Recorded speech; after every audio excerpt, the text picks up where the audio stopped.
Hello and welcome to I Can't Believe It's Not the Mouse, the podcast all about animation not made by the mouse. I'm your host, Dr. Randall Macias, and, well, I want to discuss something about the show going forward. There's going to be some changes. It's not going to be anything too major, but I do want to try something different going forward. But first, let's maybe do the opening message. Before we get started, I just want to say, if you're listening to this on YouTube, go ahead and give it a like, subscribe to the channel, feel free to comment, and ring the bell for notifications. Also, if you're on Spotify or just any other podcast site, follow this show on those platforms. When it comes to these episodes, I tend to watch whatever I'm talking about, record myself talking about it, usually it's unscripted, and then from there work on it for a few days, get it ready for a show, and then it goes up.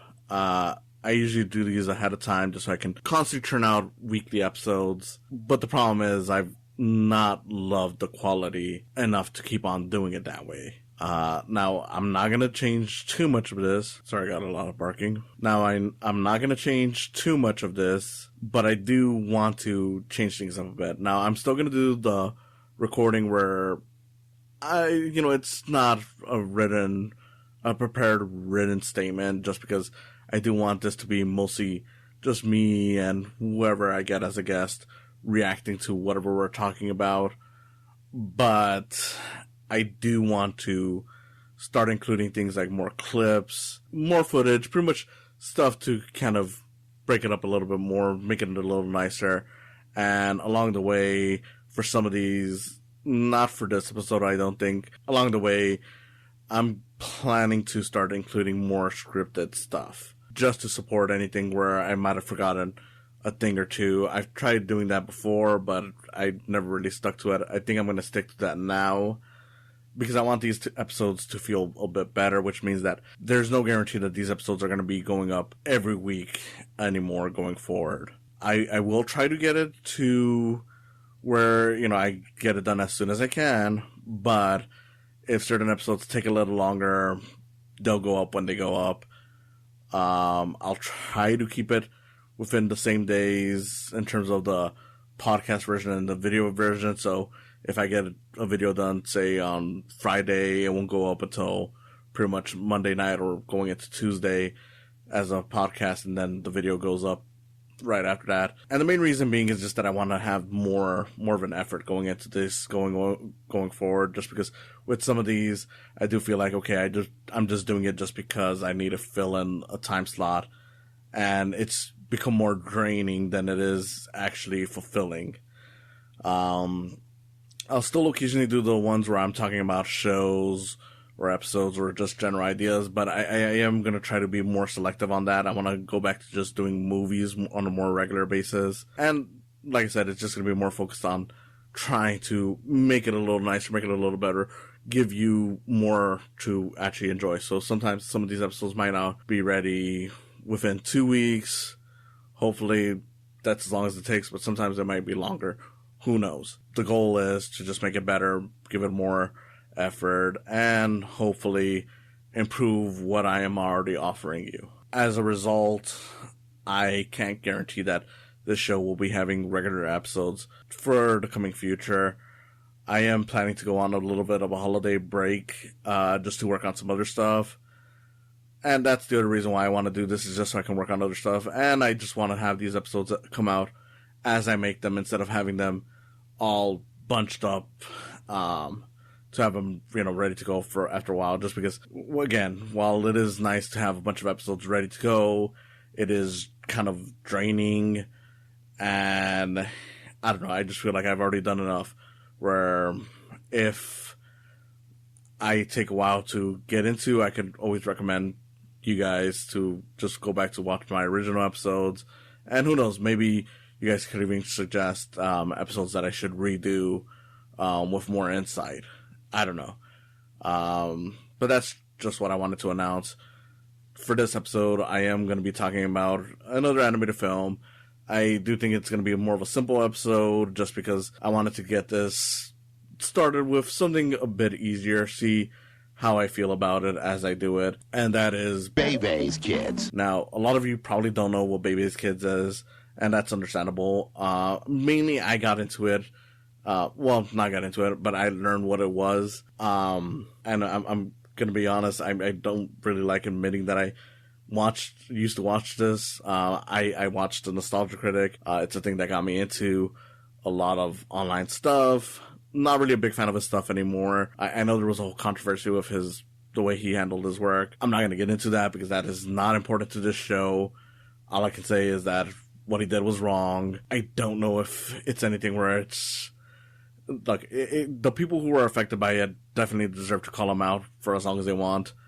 If you were not affected by it, I mean, you can feel like he's an awful human being for that. I understand. I don't think you need to go on this whole constant tirade attacking him because there's so many awful people in the industry that, not to say that it's excusable, but what I'm saying is that I've seen worse people do worse things, and as a result, just don't want to get into it. But yeah, let's get into this Bebe's Kids. It's an animated feature from the 90s. Not very memorable, and you can see why. That being said, it is an interesting one because it is much more mature than what you would normally expect from, I want to say, family features, because it kind of is a family feature, but there is a lot of language in this. And the way the characters talk is just like, this is very mature, even for its time, I feel like, because it's dealing with real people. And I don't want to say it's dealing with real issues, but they do kind of make jokes about stuff, because the whole movie is based upon the stand-up of a comedian, a guy named Robin Harris. Not familiar with his work, but apparently he passed away before this came out. And for the most part, the whole thing is just like, okay, this is kind of based on his stand-up on these group of kids that he dealt with, that named themselves Bebe's Kids, because, the mother's Bebe. The whole movie is pretty much like, hey, look, here's this animated retelling of this.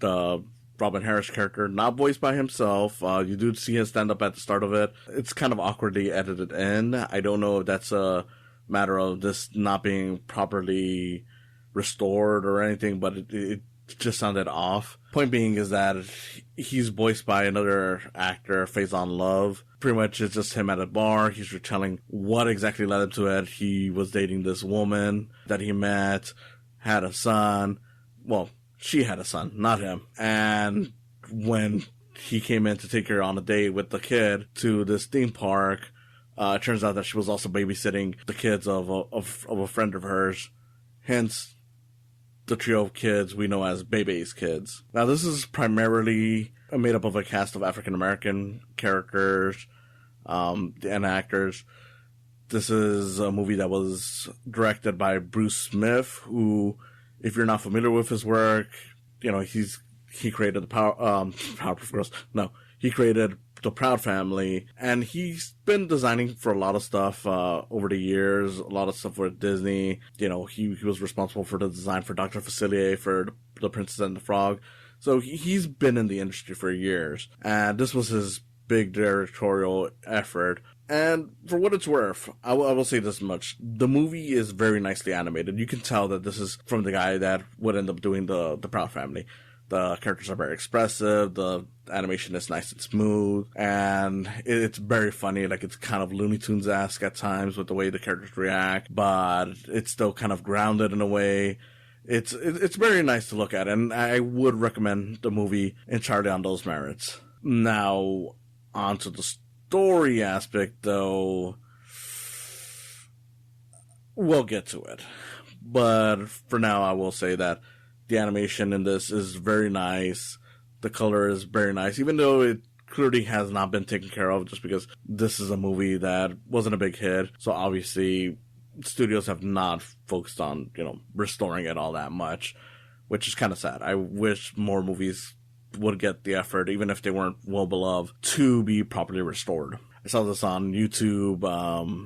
It was one of the free with ads movies, so obviously there was not going to be much quality to it in terms of how it looked, because I feel like a lot of those movies are usually, I don't know, they sometimes do have stuff that, are properly taken care of, but there's a lot of stuff that, it's just studios that just ignore them. And that's kind of where this lands, unfortunately, because it is a very nice movie to look at, even though it's clearly in need of being touched up. Regardless of that, I do think the voice work in this movie is nice. I do think the general plot of this movie, I mean, it's a very short movie. It's only like an hour and 10 minutes. You know, it's very much just a simple thing, and it works on those levels. It just, the writing on it can be a bit weird. Like, you know, like the comedy, I think, is well done when it comes to dialogue, but there's musical segments that just don't really land, and those could have been dropped in favor of adding more stuff to the characters. Like I said, the story, well, I don't know how to put this. Messy.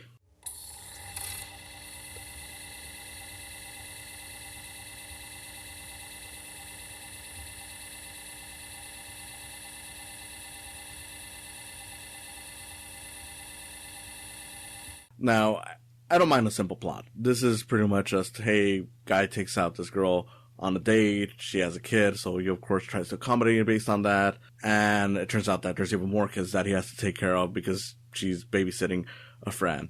And from that, I'm like, okay, that's a genuinely nice enough plot. I don't really mind the kids doing a lot of shenanigans because that's kid stuff, and that's fine. And in fact, I like the fact that it is a slice of life movie.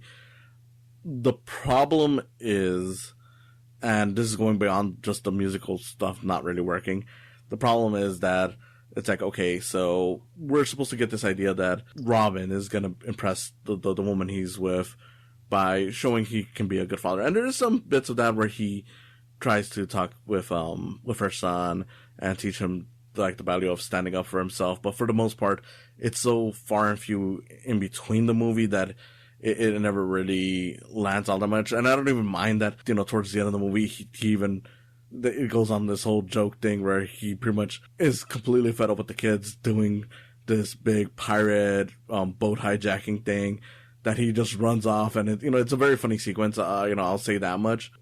But I wish that the movie would have given a few more moments of him trying to be a good father and not just, you know, being mad at these kids. Like, even with Bebe's kids, especially because by the end of the movie, you know, when he realizes, like, oh, wow, you know, these kids are in this bad situation. And we kind of get this, you know, new side to the kids where we kind of realize, like, oh, okay, so they do enjoy Robin's presence, even though they are, you know, troublemakers.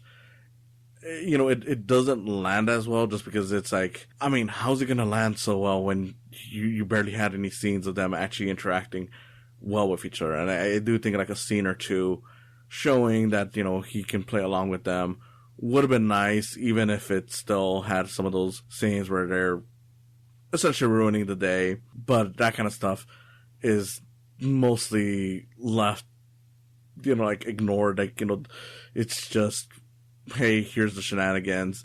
We get this whole subplot where Robin runs into an ex of his. And, you know, that stuff is fine. I don't think they necessarily needed a whole lot more on it, but it still feels like, okay, you needed at least the stuff where it shows that he's more of a good man towards the kids throughout this to really make that land, especially because you have the, you know, his date basically standing up for him. And it just feel like, yeah, it would have been much better if, you know, you had gotten that little moment before, just so it's like, okay, yeah, that's a big thing. And you didn't even have to sacrifice the humor for that. Like, I still do think it's funny that every time, like, you know, you see cops or other people encountering Bebe's kids, they're freaking out because it's like, oh, wow, the legend of these monstrous kids has gone all over the place that people are afraid to deal with them. But you still should have had Robin essentially being somewhat of a good dad to them, even if he wasn't perfect. Like, you know, it's kind of like that whole thing with, like, you know, if you look at like the good stuff with The Simpsons, where, you know, you remember that Homer is a good parent by having him actually, you know, be a good father to Bart and Lisa, even when he's kind of an idiot. You know, it's the sitcom thing, I guess, is more like it, just because there's a lot of sitcoms where, you know, like the better ones where they do this, and then there's the bad ones where they forget about it. And even with like The Simpsons or like Family Guy, like on their worst instances, sometimes it's, you know, for a good joke, and I understand. But if you really want it to land, it's usually best when you still remember, hey, these are still good people at their very core. I think that was what was missing from this specific movie. And it's a shame because otherwise I think it's something where I would recommend. I do think, I mean, I'll still recommend it regardless just for the animation. Like if you're an animation fan, definitely go check it out. If you're, I don't know, I feel like for people, who non-white people, especially black people, but I feel like even, other non-white people, minorities will latch onto this because it's just so different from the usual stuff that you would get from, even now really, but especially back then when it comes to animated features where, shows like an actual personality, the adults are actually acting like adults, and it actually just feels like, hey, look, this is reflective of people from the backgrounds that you don't normally get to see in these kinds of movies. Live action equivalent to a lot of them would have been like, hey, here's the adult who's dealing with the kids, and it's always like the wacky shenanigans, and it's made up of situations that no one really relates to. Like they'll either just do it like, oh, it's the rich white kids who are, with their babysitter or whatever. Like, it never feels like a natural thing. And not to say that all of those movies are bad. I mean, I like some of those goofy stuff, but that's one thing that gives Bebe's Kids an edge in regards to that kind of stuff. It's just that since it is telling it from the perspective of a guy who comes from a messier background, it just feels more honest, and I really appreciated it on that front. But yeah, it's still a fun movie. The animation's nice. Bruce Smith clearly shows, how much of a talent he is, and how much he really deserves to do more. The biggest thing he's done after this was, of course, the Proud Family, and I feel like I would like to see them give him another animated feature to direct someday. Especially because it'd be nice to see some more personal stories like that coming from someone who clearly isn't the common group that you see in these movies. But yeah, I mean, I really enjoyed it. Not much else I could really say. The only thing I could really want to talk about is going back to what I started with, which with going forward, how I'm going to be changing it. Like I said, I don't expect every episode to come out every week.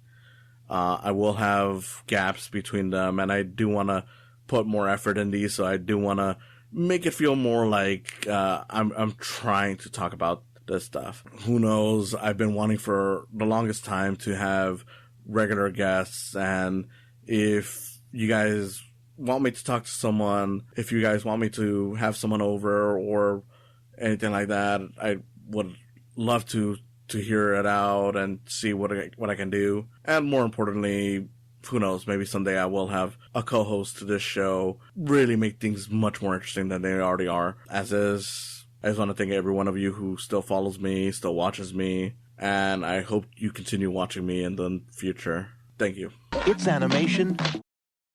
Rated PG-13. Thanks for stopping by. Go ahead and follow this channel. Subscribe, like, and comment. Ring the bell for notifications. Go ahead and also follow my podcast and give some love to my Patreon account while you're at it. It's www.patreon.com/psycams. Again, thanks for stopping by, and I hope you come back for more in the future.